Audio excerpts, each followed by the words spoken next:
राहुल गांधी जी कह रहे हैं जी हमारा मैनिफेस्टो लागू कर दिया। उन्होंने पूरी तरह से राहुल गांधी को और कांग्रेस को फंसा दिया है। स्वागत भी कर रहे हैं, आप चोरी का इल्जाम भी लगा रहे हैं। इस बजट को कहा जा रहा है कि इलेक्शन आउटकम बजट है। ये जो एक गुजराती दिमाग होता है वो व्यापारी दिमाग होता है। मोदी सरकार में आप घोटाले का कोई स्कोप नहीं रख सकते। तो निर्मला सीतारमण जी को मैं ये जरूर एक सलाह देना चाहूंगा। नमस्कार दोस्तों, मैं अर्चना तिवारी आप सभी का स्वागत करती हूँ द राजधर्म पर। कल हमारे देश का बजट प्रस्तुत किया गया जिसकी संख्या थी 48 लाख करोड़। पिछले साल हमारे बजट की जो संख्या थी वो थी 45 लाख करोड़। इसका मतलब इस बार सरकार के हाथ में सर पैसा आया है, तभी थोड़ा सा बजट का अमाउंट बढ़ा है।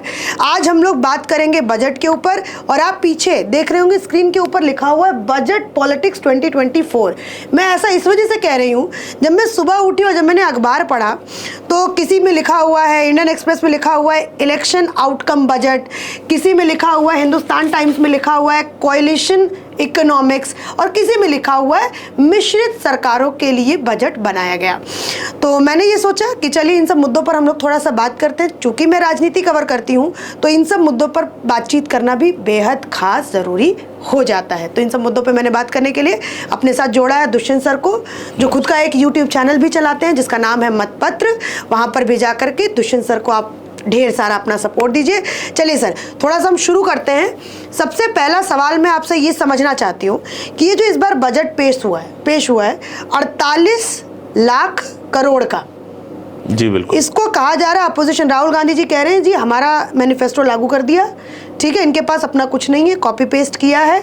और दूसरी ये बात कह दी कि ये अपने साथियों को खुश करने वाला बजट है, जनता का इसमें कोई भलाई नहीं है। क्या बोलेंगे सर इस पे, आपका क्या? देखिए, राहुल गांधी को तो इस बजट के जो प्रावधान है उन्होंने पूरी तरह से राहुल गांधी को और कांग्रेस को फंसा दिया है। अच्छा, कारण क्या है कि इस बजट के जो प्रावधान हैं या जो कुछ योजनाएं मोदी सरकार ने इसमें अनाउंस की हैं, अच्छा, कांग्रेस का और राहुल गांधी का ही नहीं, खड़गे जी का भी बयान आया, पी चिदम्बरम का भी बयान आया कि इन्होंने हमारा मैनिफेस्टो चुरा लिया। तो अगर मैनिफेस्टो चुरा लिया तो मतलब आपने मैनिफेस्टो में कुछ ना कुछ जनता के भले की बात कही होगी ना, जिसको मोदी सरकार ने अगर लागू कर दिया तो आपको उसका स्वागत करना चाहिए। आप स्वागत भी कर रहे हैं, आप चोरी का इल्जाम भी लगा रहे हैं कि हमारा मैनिफेस्टो चुरा लिया, और दूसरी तरफ आप ये कह रहे हो कि जी ये चुनावी बजट है, चुनाव के जो नतीजे आए ये उसका इसके ऊपर असर दिख रहा है और इससे जनता का कुछ भला नहीं होगा। तो दोनों बातें साथ साथ नहीं चल सकती। या तो आप कहिए कि भाई आपके मैनिफेस्टो में कुछ गड़बड़ थी, आपने गड़बड़ स्कीमें की जिसको मोदी सरकार ने लागू कर दिया, या फिर आप ये बजट अच्छा आया तो आप उसकी तारीफ करिए। लेकिन देखिए, ये इस देश का क्या पूरे विश्व का इतिहास रहा है, जब भी कोई सत्तारूढ़ दल सरकार में होता है और वो बजट पेश करता है तो बजट कितना भी अच्छा पेश कर ले, विपक्षी दलों ने उसकी निंदा करनी करती, क्रिटिसाइज करना ही करना है। ठीक है। और बीजेपी भी इससे अछूती नहीं रही। जब यूपीए की सरकार थी या उससे पहले पीवी नरसिम्हा राव की सरकार थी तो उस टाइम पर भी बजट में कमियां निकाली जाती थी भाजपा के द्वारा और अन्य विपक्षी दलों के द्वारा, क्योंकि ये एक राजधर्म की प्रक्रिया है। अच्छा। ये एक प्रजातंत्र की प्रक्रिया है। हाँ। कोई भी परिपूर्ण नहीं हो सकता, भले कांग्रेस की या यूपीए की सरकार हो और भले ही एनडीए की या मोदी सरकार हो। तो अटल बिहारी वाजपेयी उस समय निकाला करते थे। अटल बिहारी वाजपेयी निकाला करते थे, या उस समय सुषमा स्वराज हुआ करती थी, अरुण जेटली हुआ करते थे, तब तो यशवंत सिन्हा भी भाजपा का हिस्सा हुआ करते थे जो अर्थशास्त्री माने जाते हैं। तो वो उसके अंदर कमियां निकालते थे। लेकिन हाँ, एक बात मैं बिल्कुल बड़े कन्विक्शन के साथ कहना चाहूँगा कि तब जितना भी क्रिटिसिज्म होता था वो एक सकारात्मक क्रिटिसिज्म होता था। अच्छा। आज जो क्रिटिसिज्म है उसमें कहीं ना कहीं प्रतिद्वंद्विता की एक महक आती है। उसकी खुशबू तो नहीं कहूँगा, लेकिन वो प्रतिद्वंदिता नज़र आती है, कहीं कटाक्ष नज़र आता है या कहीं एक जिसको कहना चाहिए खटास नज़र आती है। अच्छा, वो खटास पहले नहीं थी। ठीक है सर, जैसे जिस वजह से इस बजट को कहा जा रहा है कि इलेक्शन आउटकम बजट है, ये कोalition गवर्नमेंट का ये इकोनॉमिक्स ये पूरी तरीके से दिखाया गया है। तो इसमें बिहार को जो 60,000 करोड़ रुपए दिए गए हैं, 59,000 रुपए करोड़ जो दिए गए हैं उसकी वजह से कहा जा रहा है, और जो आंध्र प्रदेश को अमरावती प्रोजेक्ट के लिए 15,000 करोड़ दिया गया है उसकी वजह से कहा जा रहा है। तो ये गलत मानते हैं, ये नहीं होना चाहिए था? देखिए, इसमें कोई शक की बात नहीं कि जब पिछली सरकारें जो 2014 से 2024 तक मोदी सरकार ने बजट पेश किए, जिसमें से अभी निर्मला जी ने ये 7वां बजट लगातार पेश किया, यानी इससे पहले 6 बजट उन्होंने पेश किए, तो उसमें पूरी तरह से जो मेजॉरिटी थी वो बीजेपी के पास थी और मोदी जी एक ऐसा जनादेश एंजॉय कर रहे थे कि वो कुछ भी करने के लिए सक्षम थे, कुछ भी बजट लाने के लिए सक्षम थे। ठीक है। तो स्वाभाविक रूप से अब जब गठबंधन की सरकार है और गठबंधन एक मेजॉरिटी लेकर आया है, तो गठबंधन धर्म निभाने के लिए अगर उन्होंने गठबंधन की सरकारों को या राज्यों को कुछ ज़्यादा विजिबल जो नज़र आ रहा है कि भाई वो उन्होंने उनको कुछ सौगात दी है और नियामत दी है, तो अच्छी बात है, इसमें क्या बुराई वाली बात है, मैं इसको बुरा नहीं समझता। और देखिए, जहाँ तक अगर आप बात करें आंध्र प्रदेश की राजनीति में अगर आप नज़र डालें तो वहाँ पर हैदराबाद, तेलंगाना और आंध्र प्रदेश की जॉइंट राजधानी हुआ करती थी जी। अभी रिसेंटली ही 5 साल वो पूरे हुए हैं और उसके बाद आंध्र प्रदेश को अपनी नई राजधानी बनाने की रिक्वायरमेंट अब खड़ी हुई है जी। तो जब वो रिक्वायरमेंट ही अब खड़ी हुई है तो केंद्र सरकार एक पेरेंटिंग ऑर्गेनाइजेशन होने के नाते या एक पेरेंटिंग बॉडी होने के नाते उसका फर्ज है कि आज उसके जिस भी सबऑर्डिनेट को या जिस भी स्टेट को कुछ एक्स्ट्रा अगर उसको बजट चाहिए और लेजिटिमेट है, वो डिमांड लेजिटिमेट है, तो स्वाभाविक रूप से एक पॉजिटिव एटीट्यूड दिखाते हुए केंद्र सरकार ने अगर 15,000 करोड़ रुपए अमरावती बनाने के लिए आंध्र प्रदेश को एलोकेट किए हैं तो उसमें क्या गलत है? कुछ गलत नहीं।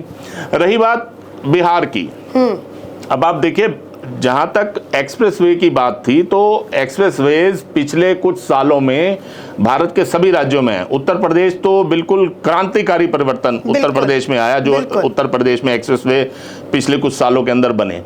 तो बिहार कहीं ना कहीं उसमें बहुत पिछड़ा हुआ था।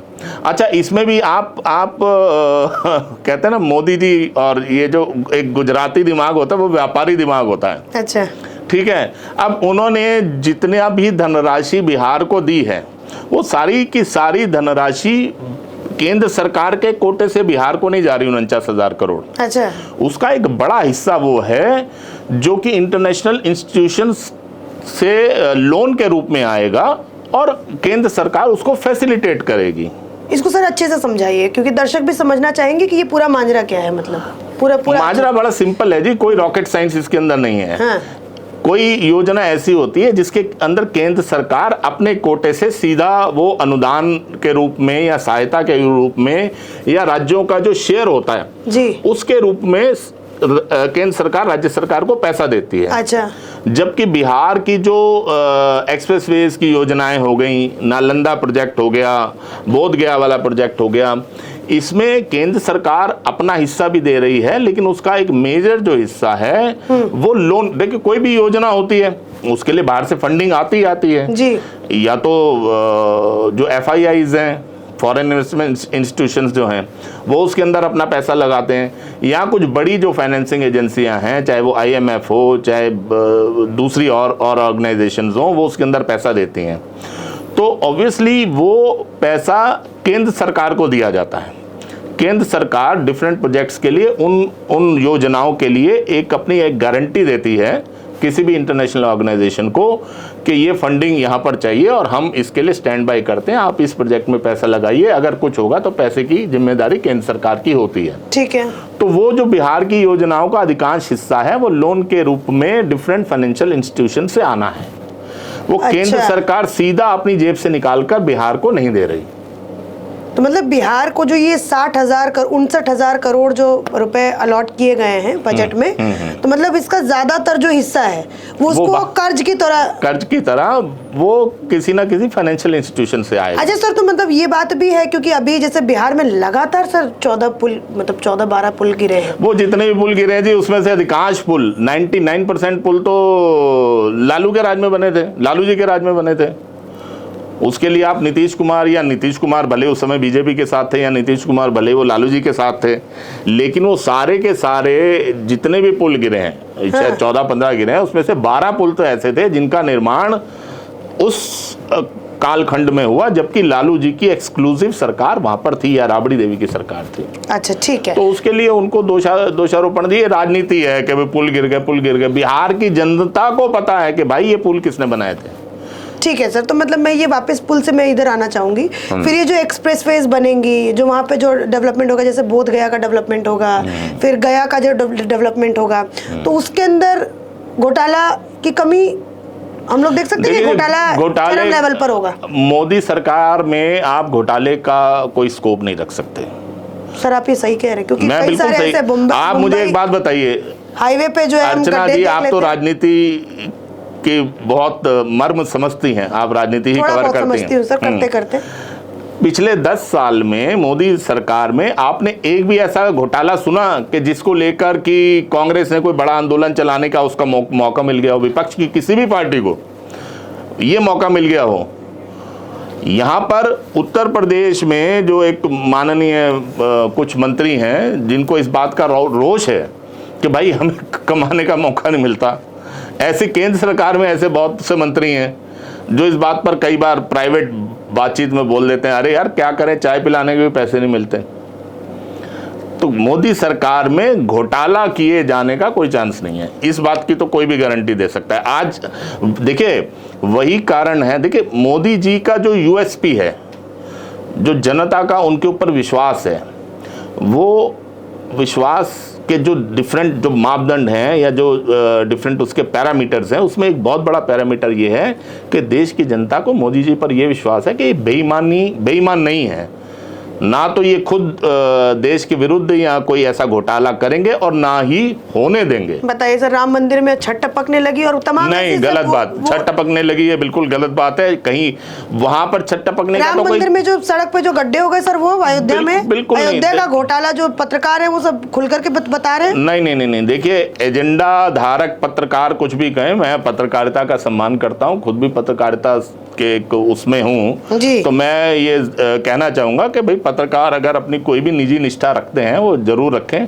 लेकिन जहां पर देश हित का सवाल आता है, जहां पर राष्ट्र हित का सवाल आता है, वहां पर उन्हें सर गड्ढा मिला, फिर उसके बाद अयोध्या में जो राम मंदिर की छत कैसे टपके, आप उसको छत टपकना कैसे कह सकते हैं? देखिए एक ऐसा स्ट्रक्चर जहां पर कि सीमेंट नहीं हो रहा, नहीं, वहां पर अभी वो निर्माणाधीन है मंदिर, उसकी छत पर अगर ऊपर कुछ और निर्माण चल रहा है, उसमें कुछ बिजली के बड़े बड़े पाइप्स पड़े हैं, कुछ और दूसरे पाइप पड़े हैं, उन पाइप्स के अंदर स्वाभाविक रूप से पानी इकट्ठा हो जाता है।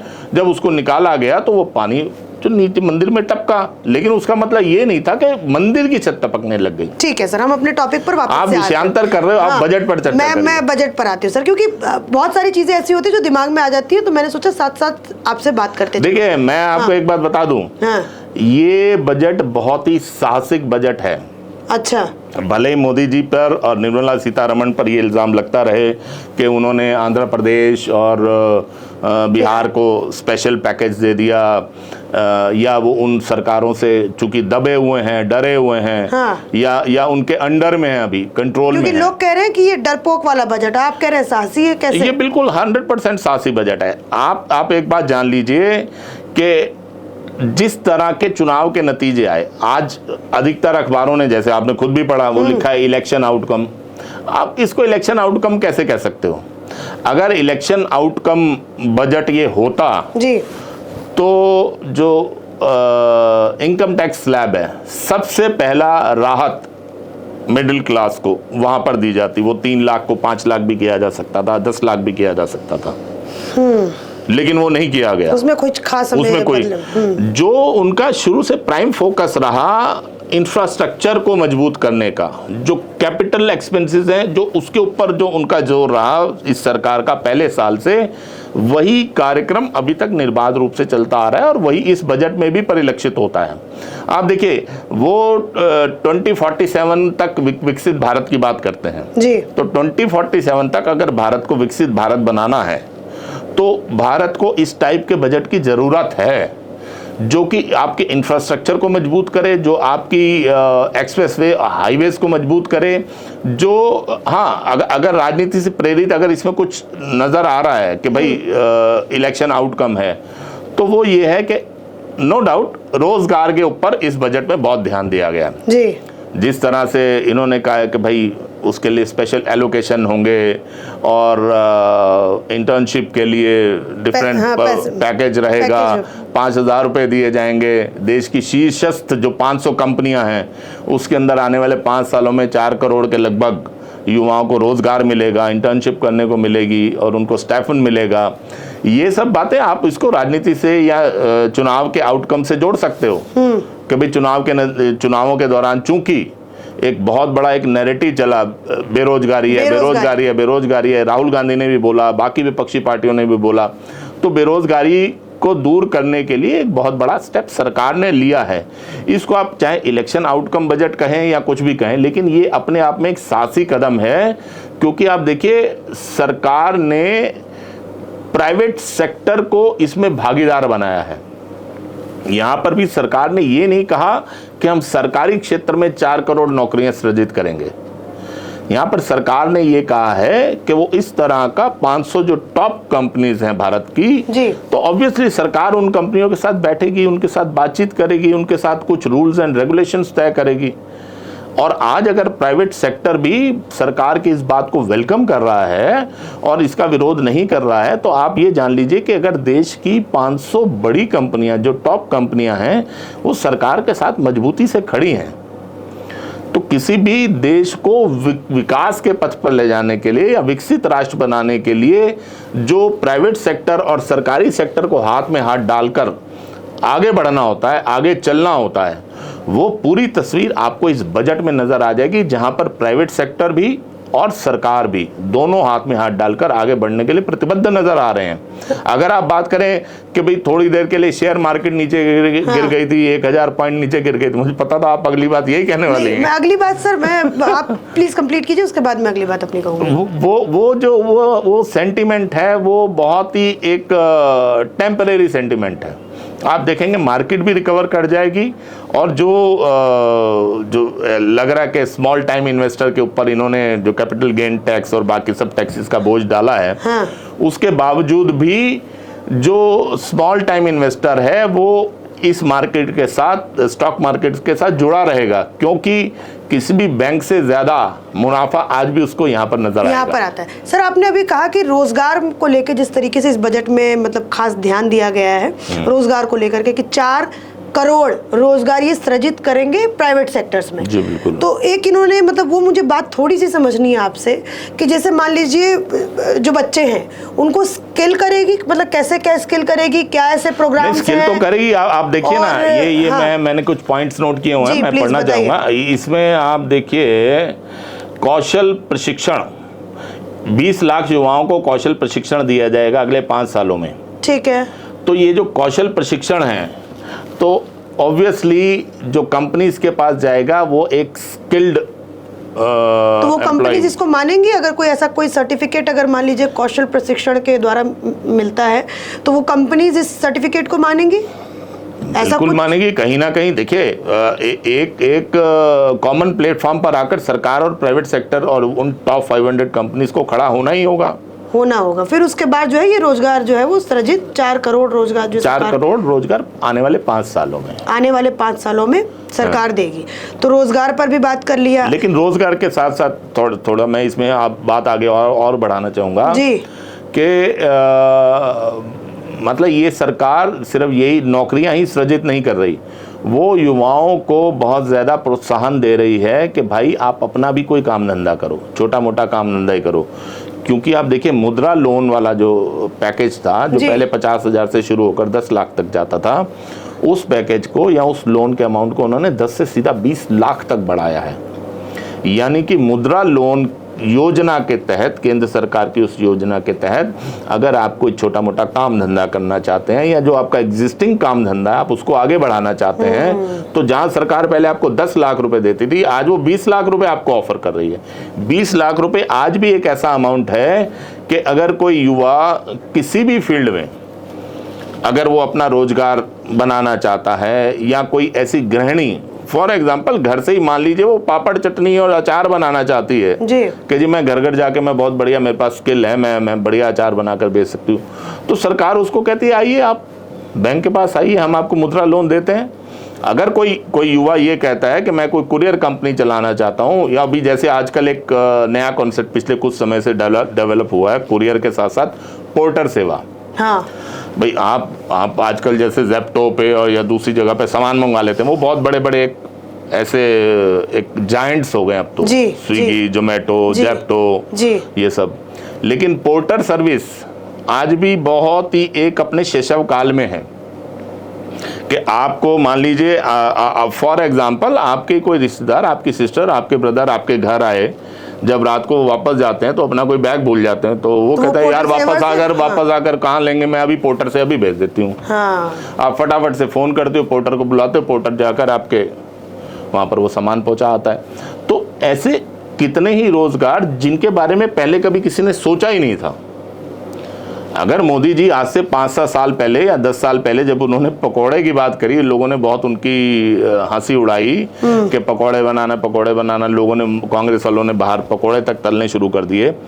तो आप ये देखिए साहब, किसी भी आईटी कंपनी में, अभी मैं कल परसों ही एक जो मीम्स आते हैं व्हाट्सएप पर, तरह तरह के मैसेजेस आते हैं, उसमें मैसेज देख रहा था, उन्होंने कहा कि भाई अगर कोई आईटी कंपनी, जो गुड़गांव की आईटी कंपनी में काम कर रहा है, 1 लाख रुपया कमा रहा है, उससे ज़्यादा पैसा तो नीचे वो बंदा खड़ा हुआ कमा लेता है जब आईटी वाला लंच के टाइम पर नीचे आता है कि चल मैं थोड़ा बहुत हल्का फुल्का कुछ खा आया हूँ, जूस पी लूँ, चाट पकौड़ी खा लूँ, कुछ खा लूँ।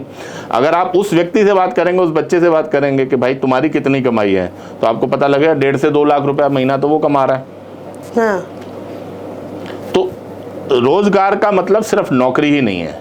ये वाला बजट मैं इसको बिल्कुल हर तरह से, अगर ये राजनीति से प्रेरित है या चुनाव के नतीजों से प्रेरित है, तो वहीं पर ये बजट जो एक विजन प्रधानमंत्री नरेंद्र मोदी ने देखा था कि 2047 तक देश को एक विकसित राष्ट्र बनाना है, ये उस दिशा में बढ़ाया हुआ एक बहुत बड़ा और अगला कदम भी है। क्या बात है सर। तो सर अब इस वीडियो का हम लोग समापन करते हैं, क्योंकि 20 मिनट का वीडियो हो गया है। अब थोड़ा सा मैं आखिरी सिर्फ सवाल पूछूंगी, क्योंकि बहुत सारे बजट के ऊपर वीडियो पहले ही मतलब आ गया है, एनालिसिस करके भी बहुत सारे सोशल मीडिया प्लेटफॉर्म पे काफ़ी सारे वीडियो। आखिरी सवाल ये पूछूंगी, जैसे अब आने वाले जो साल है, मतलब जो 24 कह लीजिए, 25 कह लीजिए, काफ़ी इलेक्शंस हैं अभी। जैसे 3 राज्य में तो लगे इलेक्शंस है, चाहे झारखंड, हरियाणा, महाराष्ट्र।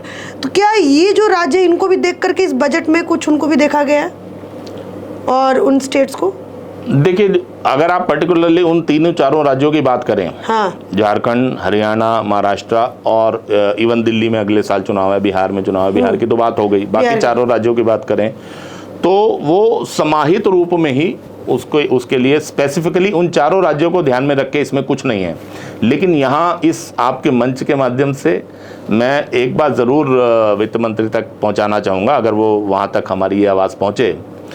इन्होंने अभी रेलवे का बजट रखा है, अच्छा खासा रेलवे को इन्होंने बजट दिया है, 2,62,000 करोड़ के आसपास किया है जी, 2,62,200 करोड़ रुपया रेलवे में। देखिए क्या होता है, जब आप राजनीति में हैं तो ऑब्वियसली आप चुनाव को ध्यान में जरूर रखना चाहिए। बिल्कुल। अगर आप देश की तरक्की को आपने फोकस किया है तो कहीं ना कहीं आपको अपने वोटर, जो आपका कमिटेड वोटर है, उसको भी आपको फोकस करना चाहिए। तो निर्मला सीतारमण जी को मैं ये ज़रूर एक सलाह देना चाहूँगा कि जो वरिष्ठ नागरिकों को रेलवे टिकट में छूट मिला करती थी, उसका टोटल अमाउंट कुल मिलाकर देश भर में भी देखें 200 करोड़ भी नहीं होगा।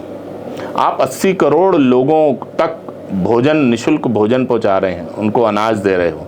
आप 2,62,200 करोड़ रुपया रेलवे को आवंटित किया। अगर उस 2,62,200 करोड़ में सिर्फ आखिरी वाले 200 करोड़ हटा दोगे तो उन लोगों को वो छूट मिलना फिर से शुरू हो जाएगी। तो ये केंद्र सरकार के लिए, मोदी जी के लिए, निर्मला सीतारमण जी के लिए, भाजपा के लिए, सबके लिए एक बहुत बड़ा बूंद साबित होगी।